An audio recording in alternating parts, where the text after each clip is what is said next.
Assalamualaikum warahmatullahi wabarakatuh. Apa kabar anak-anak? Jumpa lagi dengan pelajaran biologi dengan Bu Ferry dengan materi macam-macam klasifikasi makhluk hidup. Sistem 2 Kingdom.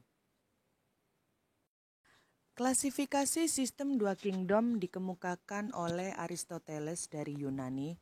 Pada masa itu belum dikenal organisme mikroskopis.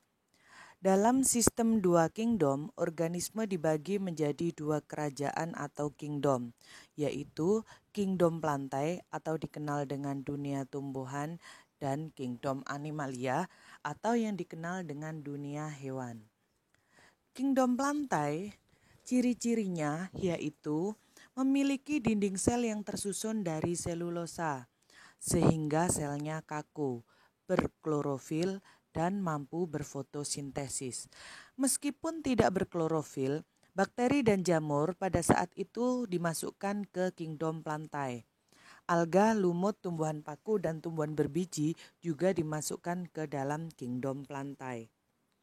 Sedangkan kingdom animalia memiliki ciri-ciri antara lain tidak berdinding sel, tidak berklorofil, dan dapat bergerak bebas. Kingdom animalia meliputi protozoa, porifera, solenterata, moluska, arthropoda, echinodermata, sampai chordata. Sistem 3 Kingdom. Klasifikasi sistem 3 kingdom dikemukakan oleh Ernest Haeckel pada tahun 1866 dengan tambahan kingdom baru yaitu Protista.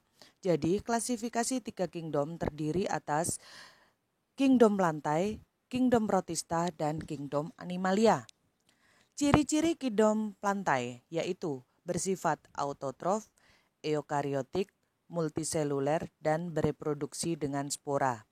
Di dalam kingdom tumbuhan atau plantae terdiri atas jamur, tumbuhan lumut, tumbuhan paku, dan tumbuhan berbiji. 2. Kingdom protista memiliki ciri-ciri antara lain tubuh tersusun dari satu atau banyak sel yang belum terdiferensiasi. Organisme yang termasuk ke dalam kingdom protista adalah semua organisme bersel satu, contohnya adalah amoeba, dan organisme multiseluler sederhana, contohnya adalah alga. 3. Kingdom animalia mempunyai ciri-ciri heterotrof, eukariotik, dan multiseluler. Sama seperti pada sistem 2 kingdom, anggotanya dimulai dari protozoa sampai chordata. Sistem 4 kingdom. Sistem 4 kingdom berkembang setelah ditemukannya inti sel. Sistem tersebut pertama kali dikemukakan oleh Herbert Copeland, seorang ahli biologi berkebangsaan Amerika. Copeland mengusulkan nama kingdom Monera bagi kelompok organisme yang inti selnya tidak memiliki membran inti atau yang dikenal dengan prokarion atau prokariotik, di mana anggotanya adalah bakteri dan alga hijau biru atau yang dikenal dengan cyanobacteria. Bakteri dan cyanobacteria disebut organisme prokariotik. Sebaliknya, organisme yang memiliki inti yang diselubungi oleh membran inti disebut dengan organisme eukariotik.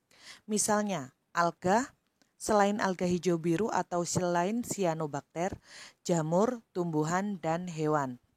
Keempat kingdom dari sistem 4 kingdom yaitu kingdom Monera, kingdom Protista, kingdom Plantae, dan kingdom Animalia.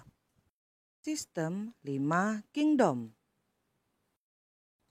Robert H. Whittaker, seorang ahli biologi Amerika, pada tahun 1969 menyusun klasifikasi pada tingkatan organisme, susunan sel, dan cara pemenuhan kebutuhan makanannya atau nutrien. Klasifikasi tersebut dikenal sebagai klasifikasi 5 kingdom. Dalam sistem 5 kingdom, terdapat perubahan besar pada penataan filumnya jika dibandingkan dengan klasifikasi sistem 2 kingdom sampai 4 kingdom.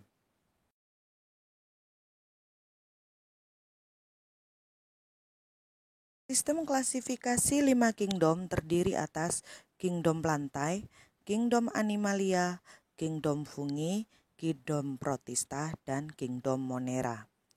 1. Kingdom Plantae. Organisme yang termasuk dalam Kingdom Plantae memiliki tubuh yang tersusun dari satu sel, misalnya alga hijau.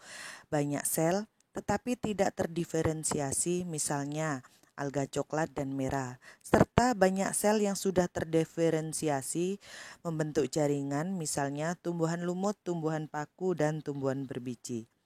Semua sel organisme anggota Kingdom Plantae bersifat eukariotik dan mempunyai plastida, sehingga hidup secara autotrof. Selain itu, anggota Kingdom Plantae memiliki dinding sel yang mengandung selulosa dan mengalami pergiliran keturunan antara generasi sporofit dan gametofit, khususnya lumut, paku, dan tumbuhan berbiji. 2. Kingdom Animalia.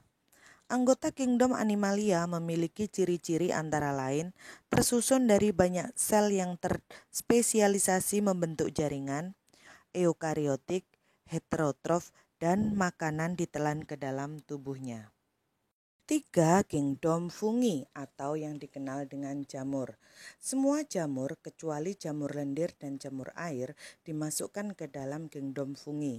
Kingdom Fungi memiliki ciri-ciri antara lain eukariotik, heterotrof atau menyerap zat organik dari lingkungan, tidak berklorofil, dan berdinding sel yang tersusun dari zat kitin. Sebagian besar jamur hidup parasit dan saprofit. 4. Kingdom Protista. Makhluk hidup yang dimasukkan ke dalam Kingdom Protista memiliki tubuh yang tersusun dari satu atau banyak sel, tetapi sel-sel tersebut sederhana dan tidak membentuk jaringan. Selnya bersifat eukariotik, artinya selnya memiliki membran inti dan organel bermembran lainnya. 5. Kingdom Monera.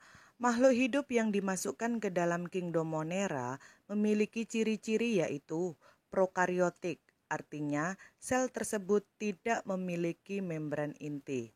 Selain itu, sel prokariotik juga tidak memiliki organel bermembran seperti mitokondria, retikulum endoplasma, badan Golgi, dan lisosom.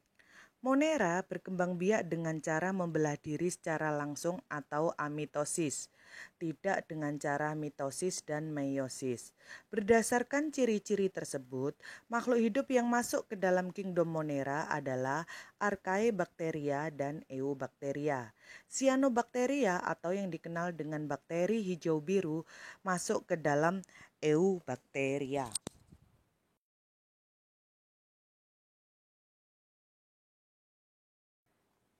Klasifikasi sistem 6 kingdom berdasarkan pada evolusi genetik dan evolusi molekuler kladistik atau filogeni. Pada tahun 1977, Carl Woese, seorang ahli biologi molekuler Amerika, memperluas sistem 5 kingdom Whittaker dengan memecah kingdom bakteri menjadi 2 kingdom yaitu Eubacteria dan Archaebacteria. Archaebacteria berbeda dengan Eubacteria dalam hal proses transkripsi dan translasi genetiknya. Pada Archaebacteria, transkripsi dan translasi genetiknya lebih mirip dengan yang terjadi pada sel eukariotik. Perbedaan karakteristik tersebut diketahui melalui analisis genetik molekuler.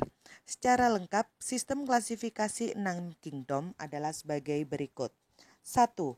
Kingdom Archaebacteria. Berbeda dengan bakteri dalam hal transkripsi dan translasi genetik, Archaebacteria lebih mirip dengan organisme eukariotik. 2.